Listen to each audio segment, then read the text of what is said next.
Hello, I'm Kika Stego, and I know I need to post more on the art channel. I keep on wanting to, but it's a very big, time-consuming thing. So, for the project today, I am testing something that I had an idea for a bigger project, but I wanted to kind of test the concept first.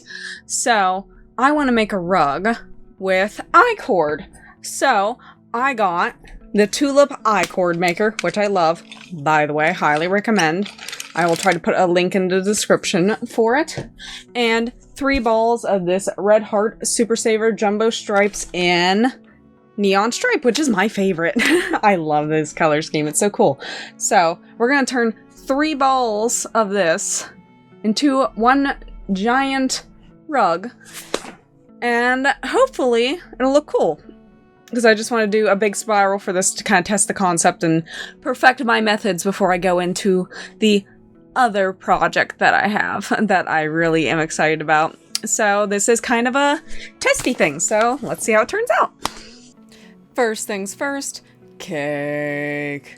But in all seriousness, this is a very good yarn winder, and I do really like caking my yarn because it is so much easier to get out.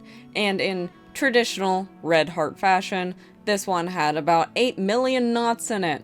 So that's fun, as it always is.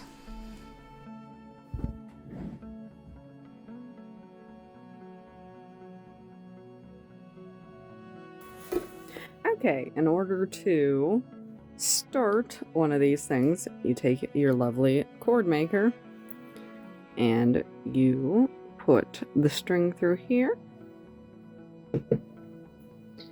And then you take the string and you pull it the whole way through the bottom.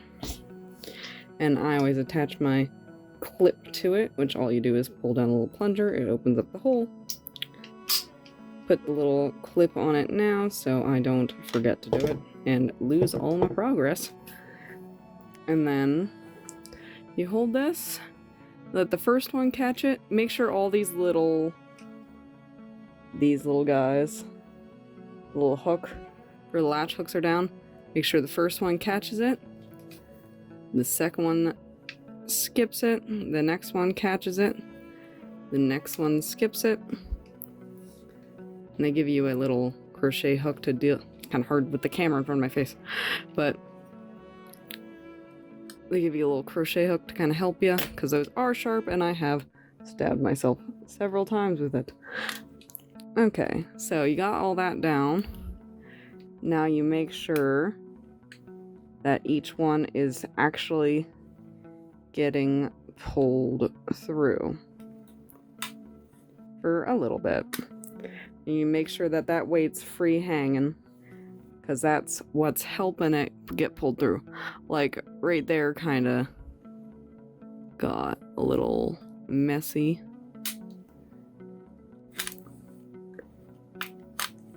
Make sure they're just continuing to pull through.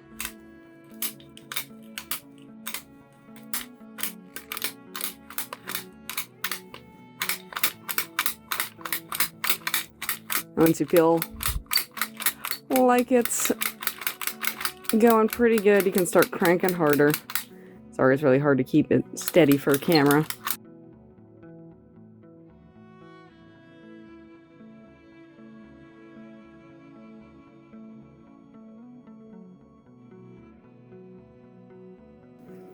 Make sure you keep on moving up your little weight. Now you start seeing it come out the bottom. It's beautiful little I-cord with cat hair on it because I have 3 cats, but still beautiful nonetheless. So you just keep pushing up your weight as you go. Again, just hitting the plunger and pulling it up because that will help you. And the longer you need to make it, you might need to start wrapping the I-cord up in a ball, and it will also act as a weight. Yeah, that's all you do, and eventually you'll have a super long I-cord. So, I'll see you when that's done. I don't know why I'm showing this off like it's something special. It's literally black fabric from Walmart that has cat hair all over it because, again, 3 cats. Undress that puppy. And we're gonna go find the center point, and then I will mark the center point. Make it a lot easier to do the spiral carpet starting from the center. Okay, we form our ends of our I-cord into a triangle, and then we commit our first crafting sin and pull out the glue gun. Sewing this thing frankly sounds like torture.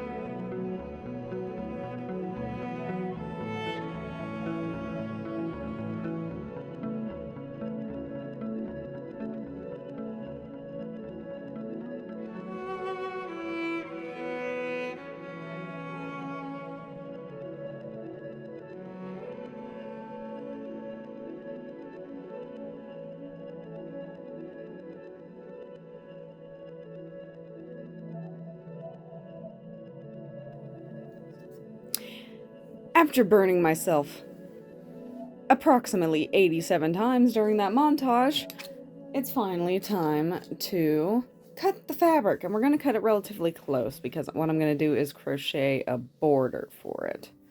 So the hot glue should keep it nice. So let's, try to do this. Got my nice expensive fabric scissors.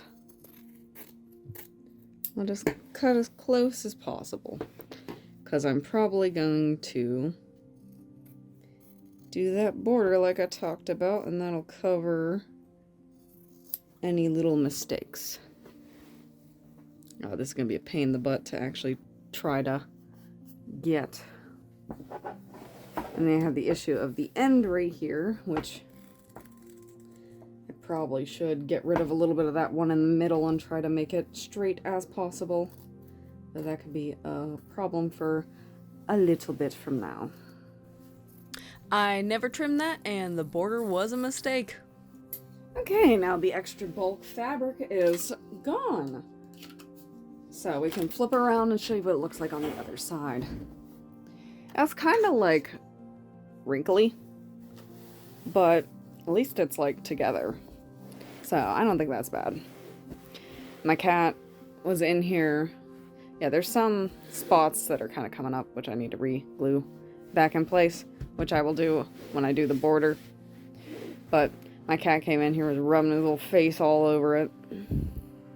I think he likes the texture, which I do too. I think it's really neat looking. But yeah, there's little bits like over here too that are coming up. So I'll have to give it a good thorough examination. And I guess the next segment would be crocheting the border for this bad boy. So I'll show you how to do it.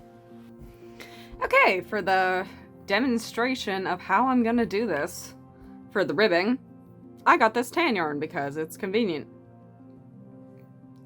So what you're gonna do is start off and then chain 11. So 1, 2, 3, 4, 5, 6, 7, 8, 9, 10, 11. And then all you do is slip stitch into each chain space. Okay, and then you chain one and you flip, and then you do it in back loops only. You do more slip stitches, and next row I will show you a zoomed in of back loop only. Okay, to do back loop only, you go through right here, because normally you would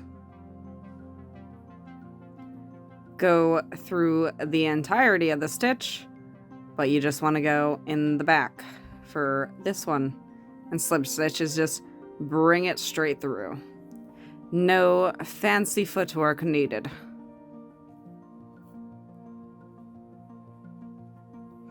And you just keep on with that pattern, and eventually you can see in the background here, you'll get a beautiful, stretchy, kind of variegated fabric. And I made enough to cover the entire border, hopefully. So we got a very long snake here. So let's get into attaching this. Needless to say, more crafting sins. And I didn't even like how it turned out. It's too thick when you step on it. It like, kind of makes my foot feel weird.